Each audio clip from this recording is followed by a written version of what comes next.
Hello and welcome to Cherry Red TV. My name is Iain McNay, and today we have a further programme in our series about music business organisations, and today it's about the Music Publishers Association. And we have with us the CEO, Stephen Navin. Hi, Stephen. And Stephen has also a very interesting past, so we're going to actually start by talking about your history, if you like. You were a lawyer. I know you trained as a lawyer. I did. And then you started off with Richard Branson's Virgin Group, I think, didn't you, many moons ago? Yes, I must. I would also mention being at Trinity College, Dublin, actually, as a student. Okay. Because that's when I must say, I was friends with some extraordinary people, in fact. Chris Davison, he was called. I was the chairman of the Spanish Society, and I used to invite Chris to come and play his guitar in the corner of our meetings. So it was anyway. When I've seen him many times subsequently, I always remind him of his early beginnings in our industry. So, and of course, my dear friend Paul McGuinness. In fact, we shared two girlfriends. Paul manages U2, of course. Well, I'm sorry, yes, of course. Paul McGuinness of U2 fame, who's obviously. He doesn't run a trade association. He does run the greatest rock band on earth. But I mean, we were colleagues at Trinity. So we shared two girlfriends. We should know more shared about that. Two girlfriends, and they were my girlfriends first. So you led the way, of course. I led the way. Yes, I showed Paul the way. And then you're right. Then I came back to England, and I trained as a lawyer. And I got a job at a firm called Theodore Goddard Co, as they were called then, in the city, and worked for one of the great lawyers of our time, Mr. Paddy Grafton Green. And we had a fantastic bunch of clients. Our work was partly advising on tax efficiencies, tax avoidance, which is intriguing in the context of where we are at the moment, and also on commercial relationships with artists, primarily. I mean, our main client base was artists, the Rolling Stones being, if you wish, the greatest on the client list. I remember 1979, one of our artists, one of our clients, Mike Oldfield, God bless him, of Tubular Bells fame, had sort of just come out. He just found himself. He'd found his confidence, and it propelled him into a European tour. And I was the lawyer who put it together, did all the deal making with the agents, and rather wackily also, he wanted to take a choir of young girls with him on tour. And that, because of their age, they required the consent of the court, and they had to have a guardian chaperone to be responsible for their welfare when they were outside the jurisdiction. And of course, the obvious person to choose was Richard Branson. So that's I had various things with Richard before then, but I mean it was fascinating. So Richard, I think we went to Wells Street, or it was Wells Street, or one of those Marlborough magistrates' court, whatever, to see the magistrate and to get the permission. And Richard was there as the chaperone guardian. But anyway, the summer of '79, I spent a lot of time with my Virgin colleagues, or the client, in fact, Virgin and Mike Oldfield, in effect, were the joint client. And they said, come and work for us. And so, as I say, in September '79, I went to work for Virgin. And Virgin, of course, in '79 was obviously already a very vibrant, vibrant on the retail side, vibrant on the record side, and obviously one of the great label developments of the '70s. Following in the footsteps of Ireland and Chrysalis and A&M, and then Virgin founded in 1973. And it's what's actually, but often as I tell my people who come to one of our induction courses at the MPA, literally the first day I arrived at Virgin, I think those days there were three of us. There was me, Serena Benedict, whom obviously you know well, and James Ware, who was the head of business affairs at Virgin. Well, we all three of us in a little room together, the three lawyers together, three business affairs people together in one small room about this sort of size. And literally landed on my desk that very day was a letter from a firm of lawyers representing Gordon Matthew Sumner, PKA Sting. Yeah. And basically it was one of those letters that you dread to receive. It was a letter was saying, we represent Mr. Sumner. He entered into an agreement with Virgin Music Publishers. in 1976. It was a 3-year deal with a 2-year option. And we're very, very unhappy with the whole thing. And as a result of that, so that set in train, in effect, 4 years of litigation, which ended up in the High Court in London. And as a result of which, in fact, to some extent, it was a settlement out of the court, but literally after 11 days of toiling in the courtroom, we agreed to settle his claim, and in fact gave him his copyrights back in large part. So it's an interesting tale, and what was fascinating for me coming back particularly into the music publishing arena subsequently, was to see how, in fact, the relationship between a pop composer and a publisher had changed, and very much for the better, very much in favour of the composer. So there was now very much a sense of partnership, particularly a partnership represented by the split of the revenue received, from exploiting songs, promoting songs, which is so it was. I mean, that was literally from 79. That was 79, and obviously I joined the MPA in whenever it was 2006.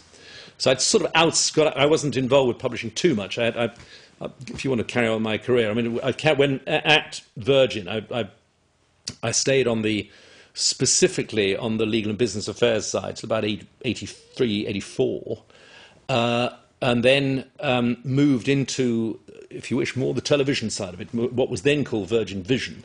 Right. And we had investments in Super Channel, in B Sky B. We acquired Rush's, the post-production company.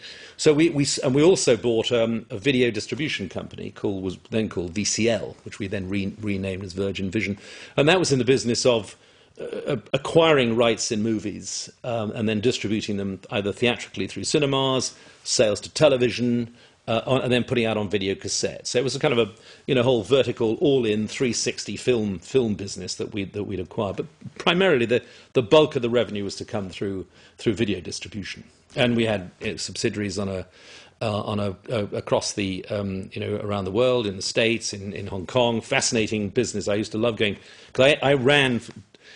Towards the end of the 80s, I ran the whole international side of that business. So I used to go out to Hong Kong. That's where I learned a bit of Cantonese, which was rather fascinating to learn a bit of Cantonese and go to Beijing for the first time. And I ended up actually I actually became the managing director of that business, which. So fascinating, fascinating time with Virgin from the late 70s through the 80s.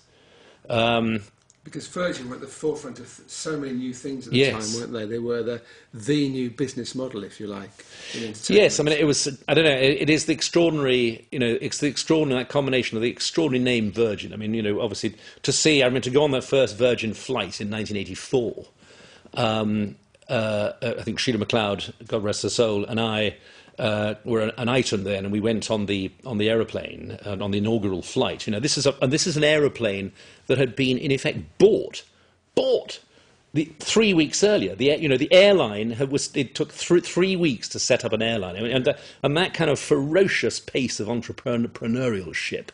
It takes your breath away. It is unimaginable, certainly in the world that I'm in now, with the complexities of rights licensing. When you think that a man can come to Richard, Randolph Fields could come to Richard on day one with an idea to take up where Freddie Laker left off, or rather failed to succeed because of, it's well documented how other parties, how competitors sought to push him out. Yes, exactly.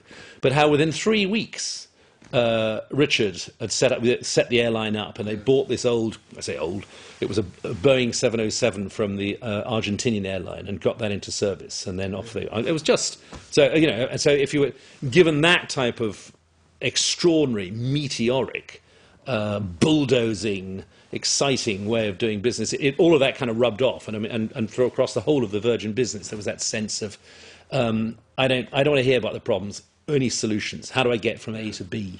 So it was a great environment to actually learn. Incredible training for you for any kind of job. I just want the solution. That's just a brilliant way to look at things. I think it really is. Yes, I no problems, only solutions. I don't know if I've actually carried on necessarily even adopting that philosophy going forward. But I mean, it was very. I mean, certainly in that respect, great leadership, great vision. From Richard in that respect. And then 1990, as I was, the Virgin sold that business, the Virgin Vision business, and I actually thought I would retire for the first time. When I got to 1990, I was 40 years old and thought it's well before time or well after time to retire. So I retired at that point, which was great actually, because I spent the next few years doing a whole bunch of different things, consultancy work, sometimes with the Virgin Group, sometimes not, a whole bunch of stuff. Company doctoring in various, always within the kind of overall world of creative industries. And then, actually, you were involved with a book company. Yes, we set up a fantastic little business. Simon Draper, who ran Virgin Records and was Richard's partner at Virgin, when Virgin was sold to EMI in 92, 93, I think Simon took his wodge and decided to invest it in his passions, one of which, in fact, were two things. One was books, and two was actually cars. Yes. And we set up, and I joined him in that, and it was just fantastic. I mean, particularly the first couple of years when we were just feeling our way and actually setting up a business such as that. I mean, and the exoticism of business like that, because it didn't pay any lip service whatsoever to the market, if you wish. It was entirely, very much a bit like, I think, Simon's whole A&R philosophy at Virgin Records, which was very much, it was driven by what he liked and his team liked, which is kind of counterintuitive in this day and age, where you kind of think, well, people will always they'll all try and follow a fashion. Where's the fashion? And let's follow it. But then when you think of those extraordinary artists that he signed, and then transferring that kind of A&R passion for books and for cars. I mean, not surprisingly, our very first book was called Aston Martin: The Complete Car, and I gave it the title by giving it the spelling of the Isaac Walton spelling of complete, the complete angler. So it was Compleat. So it was sort of wacky title. An enormously successful book. We marketed it, through limited, through building up a database of interested contacts. We did a bit of advertising, but very simple to marketing, word of mouth, quality product. Never ever drop the value. I mean, we made that representation to all of our customers and anybody interested in buying the book, that we would not reduce the price. You would not get that book through us schlocked off in any bin end at Waterstones or whatever. This was, and so it always maintained the price. And as a philosophy going forward in the context of music, extremely important never to lose sight. You reduce the value, the perception of value in your music at your peril, which is obviously and is no less true this very morning for me personally. Than it was back in the early 90s. So you had some great kind of building blocks for how you are now in terms of how you approach things and your ethics and your general... Well, I hope so. I suppose, it's funny, I love people who have personal philosophies. My personal philosophy may change very quickly from time to time, but you've got, the fact of the matter is, yes, again, maybe these are simply Bransonian things. Get out of bed early in the morning. Get stuck in there. Yeah, it's a work ethic thing. A work ethic thing. I mean, and it sounds rather pathetic, but I've never taken a day off sick in my life. You know what I mean? It's sort of, Is that really true? That's true. Well, except I had a hernia operation, so I lingered in the hospital for a day or so. But other than that, no, I've never ever taken a day sick. Okay, so brings us down to the relative present time, where you're now the CEO of the MPA. Yeah. So what does the MPA actually do? The MPA. It obviously stands for the Music Publishers Association, and I say the Music Publishers Association because there is none other. It is an organisation of some 225 members. It's a trade body. It's a trade body, basically formed in 1881, and as I often say, the oldest music association, trade association in the United Kingdom. Yeah. And at the beginning of our course, I always pull out the minute book of 1881 and read out what the rules, what the basic ethos, philosophy of why it was set up. For the protection of copyright, for the enhancement of members' businesses, and as one rather wacky one is to deal with insolvent estates of members, which I think is rather intriguing. Insolvent what? Insolvent estates. Okay. So there seemed to be, I don't know what was happening in 1881, but I don't, it was whether there were publishers or publishing businesses that were going out of business there, possibly because one of the reasons it was set up was in fact to try and deal with piracy. I mean, piracy. It's all the problems we have nowadays to some extent they were rehearsed back in 1881 and even before that. But so to some extent those principles still guide the organisation. And it's. I say the members. As I say, there is no other organisation. It has sister organisations on a worldwide basis, and we have an international organisation that I'm a director of. That, if you wish, provides guidance and as a signposting, and particularly lobbying, particularly within Europe and Brussels. So to be a member of the MPA, obviously you have to be a publisher, have your own publishing company. Yes. And what does the MPA actually do for you? So say I was thinking of becoming a member, what would be the benefits? Well, it sounds like, in fact, we're about to widen the associate membership to include people who are interested in our business, who are engaged with our business, so maybe lawyers, and so we're going to widen an associate membership. But yeah, why would I join the MPA? I joined the MPA because I think I would have and a lot of this is confirmed by a lot of my members. First of all, I think it's important to support your local trade association, because your local trade association, to some extent, is a great platform in dealing with the outside world, whether it's the actual bringing messages to the public, whether it's bringing messages to government, whether it's bringing messages across the industry. And it's a forum for discussion. So obviously we have a structure which is made up of, we obviously have a board made up of, and critically, of course, the forum aspect of it is very important, because we do have, it's not a homogeneous business, music publishing. First of all, you have, arguably a great difference between pop publishers and classical publishers, but there are also subsidiary aspects that we have library publishers. So as a forum for bringing them together to see how other parts of the business operate is very important. One of the things I would also mention as regards the MPA, at the moment we own our own collection society. It's called the MCPS. Called MCPS, the Mechanical Copyright Protection Society. And therefore, we have both a great responsibility to oversee the affairs of our subsidiary company and to ensure that society, whether operating alone in terms of licensing mechanical rights on behalf of the members of the MCPS, or together in partnership with what is now branded as PRS for Music, actually does its job, both efficiently in terms of licensing, managing its costs, being at the forefront of what's happening in the marketplace, which of course, as we know, is changing so rapidly. What was described at lunchtime as the great paradigm shift in our business, the digital paradigm shift, and we've got to be responsive to that. Just going back a stage, Stephen. So, how do members express you said there's a forum for members to express their opinion and their desires, etc. How do they physically do that, practically do that? Well, I mean, obviously we have a website, so you can obviously. We will be setting up a sort of members chat area on our website. We're literally about to go live with that. But I mean, the more formal basis, of course, as I said, there is a board. So the board is quite a large board. In fact, it's made up of 22. And that's elected by the members? That's elected by the members of the AGM, which takes place every June. There are then subsets of our board. So you have our Pop Publishers Committee, we have the Classical Publishers Committee, we have a Library Publishers Committee, and we have ad hoc groups that we set up for various purposes. For example, in the context of pan-European licensing, when the pan-European licensing opportunity for members arose back in 2005, I set up a committee in 2006 to move that forward, to help members make their decisions as to how they would engage with the great opportunities that pan-European licensing gave them or gives them.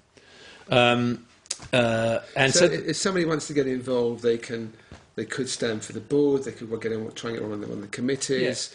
They can make their views known at an AGM or something, or a general meeting. And yes, I mean, also we have other things that we've started. a last Thursday club, I call it. I mean, you come to, I mean, cheap and cheerful, but cheerful nevertheless. You come to a last Thursday in the month, a table set at the in the Alliance in the PRS Music cafeteria. People come down. It's a great opportunity, particularly for new members, to get to meet, and board members come, and kind of it's a mentoring type of opportunity. We also have a new members gathering, a new members lunch, and again there's an opportunity to find out what business new members are in. Can we give them help, etc. So there's a lot of reaching out to, because education about our business is important, both in terms of educating members about music publishing and I mentioned our induction course already. But there's also a wider education. So, for example, next week we have a royalty and tracking seminar, which is open to members to come and. You referred to the induction course. But yes. You can actually talk about what happens. That's for new members, and they yes. come along and you talk them through. It's not just for new members. It's also, we open it out to members across, in fact, from the UK music fraternity, for example. So we have managers will come, labels will come, okay. And you'll get it. The idea is it's obviously it's not a complete encyclopedic guide to music publishing. Hard to do that over a day and a half, but. Boy, you'll hear a lot of my voice in that day and a half, because I tend to take it from beginning to end. Right. We start off with the basic facets of music publishing. What is the universe of music publishing? Where does the money come from? What is the relationship between the various parties involved? Then we move on to looking at the contractual relationship, in terms of the relationship between composer and publisher.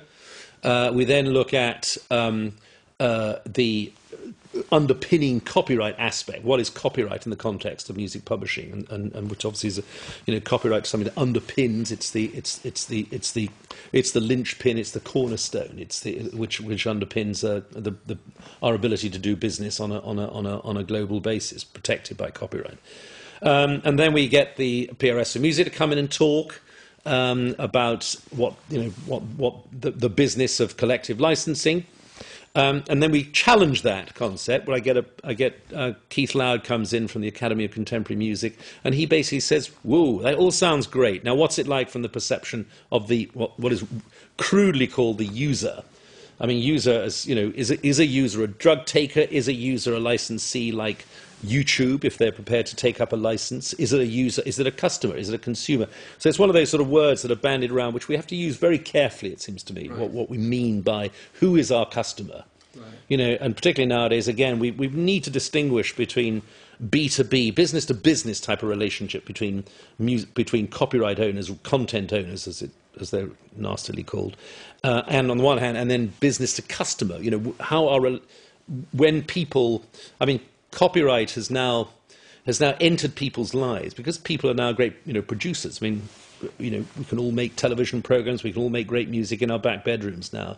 But copyright, to some extent, has knocked on the door of every household and said, I have a part to play in this, both to help you, if you're creating something, something user-generated, you can become the copyright owner of that. You can use it as you wish. You can hopefully stop the use of it as you wish.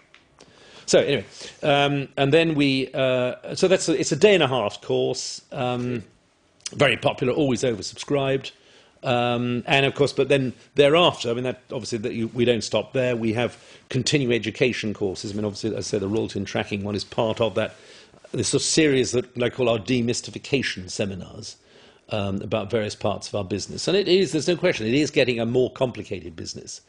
And it's good, but it's also very good too. There are various parts of one of the things I'm always anxious to do is because there are various parts of our business that maybe even within our own the world of music publishing, there may be a silo mentality. So, for example, one of the things that I love to champion is the historical basis of music publishing, which is pure publishing, is the printed music publishing, because the printed music publishing industry, although in financial terms relatively small, 5-10% of most members' turnover, it is nevertheless it's a growing part. As music is enjoyed and discovered by all the wonderful ways that we now have, the web gives us to explore new music. So people want to appreciate it more. They want to play it more. They want to learn more about it. So we need to ensure that they can either physically continue to buy it and, sheet music sales continue to go up, or they can access it via the web. If you wish, they can do digital copies of music, hopefully acquired in a legitimate way. So, and it's good as part of the overall smell of, so that music publishers can be proud of the whole panoply of what music publishing is, rather than just look at it as merely, if you wish, it's a song that has been recorded by such and such, and therefore that song to some extent ceases to have a life of its own. It becomes, if you wish. So, obviously Kylie Minogue is a good example of, an extraordinary artist, an extraordinary interpreter of songs. But in fact, every song that she has sung was composed by one of our composers. And, absolutely, yeah. And, but there's life beyond Kylie. I mean, yeah. Please God, Kylie will live forevermore. So there could be no life forevermore beyond Kylie. But anyway, you know what I mean. It's the supremacy of the song, and that's what we have to champion. As I say, generally across the board, make sure our members have that passionate engagement and responsibility. Because I always go on about, the relationship between the publisher and the composer is, you can describe it any way. It's fiduciary, it's a trustee, you're an agent, you're a partner, you're a colleague. Every publisher, in the image that I often use is a publisher and a composer should go into the marketplace with the coin. One coin, they bring that coin into the marketplace. On one side of the coin, the head of the publisher, and on the other side, the head of the composer. It's a partnership relationship, and they're out there, if you wish, bringing that song, bringing that music to a wider public, both in terms of protecting it, and of course, as you know, this concept of moral rights. This is something which I'm, again, very proud of, to make sure people are aware that there is a right and protected, very much protected in the European marketplace with droit moral, whereby if you wish, the pride that you have in your song gives you the right to stop other people messing with your song. But the economic right, and that's again obviously a fundamental part of the publisher's job, is to bring that song to the marketplace and get value in return for it, and do those bits and bobs that as we know, why we need collection societies, making sure collection societies do what they're supposed to do, registering the songs of the societies, making sure that the songs are registered through your sub-publisher network on a global basis around the world, getting the money back in, chasing any unpaid amounts, querying, collecting, administering, distributing, paying royalties. Happy composer. We hope. It should be anyway. The job's being Who done. knows? Obviously Sting wasn't so happy, I guess, but... So I think you also supply on your website sample agreements, publishing agreements, if people don't. Yes, it's something which again, there's a real need for this. Again, helping new people, young publishers coming into the business, and bear in mind, there are a lot of people coming into our world now because they understand the importance of rights.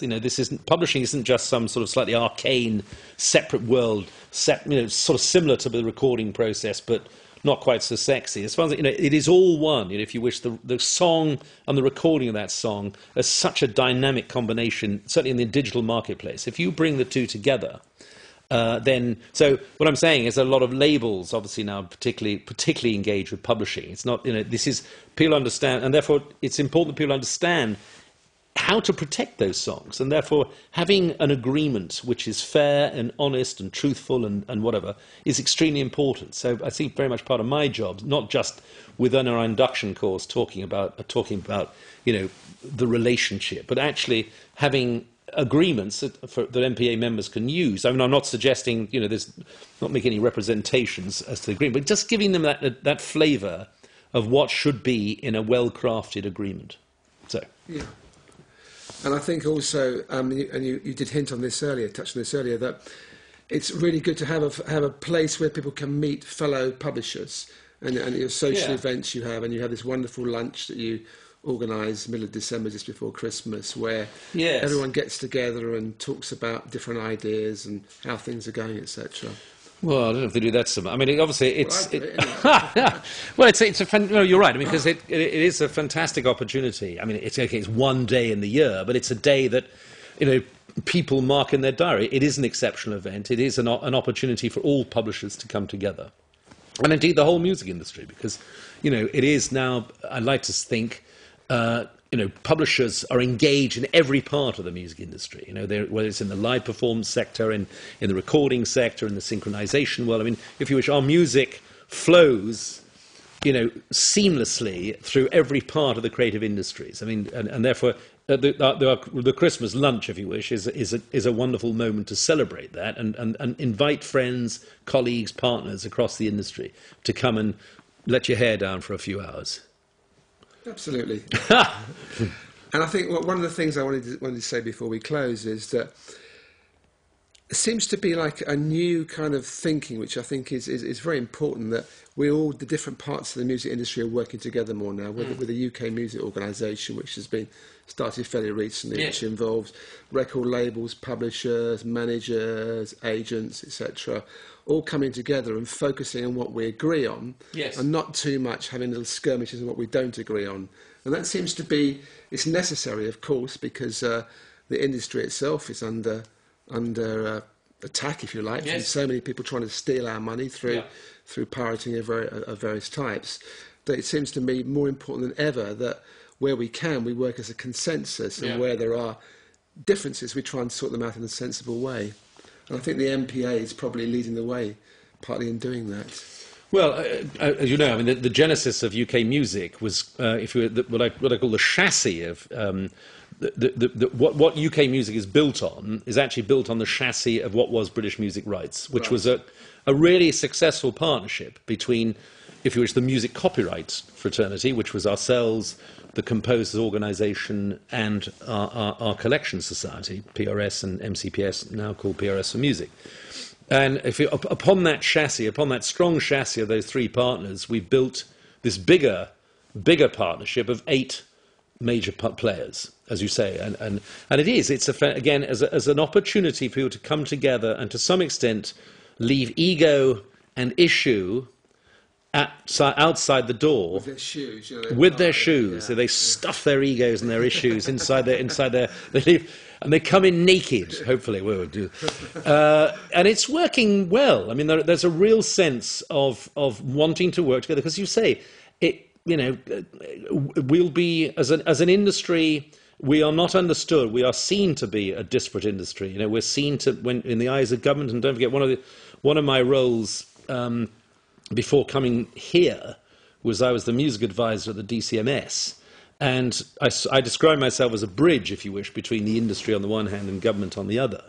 But, what the constant repeated message that came back from government, now, they're good ones to talk as well, in terms of having broken up messages or confusing messages, but certainly the music industry, did not have a concerted view on basic issues. Now, they're not going to agree on everything, but...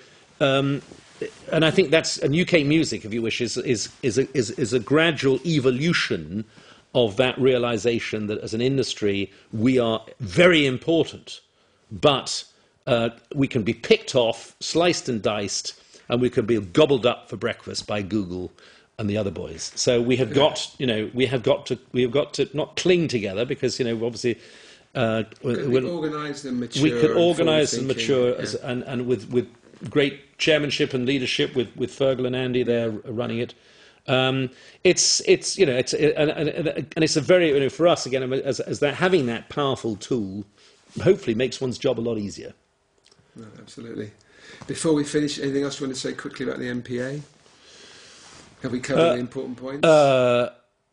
Yes, I think so. I mean, obviously, we're always looking for new members. Go to our website. Look at what we do. We'll put the website address underneath where the interview's playing. Great. Now. Yeah. Give me a ring. I'm hungry always for new members. I mean, huddle masses, whatever. Bring them to me. All right, great. All right, Stephen. Thanks for coming along and talking to us. Thanks for your time. And thanks very much for watching Cherry Red TV and hearing all about the MPA. And we'll see you again soon. Goodbye.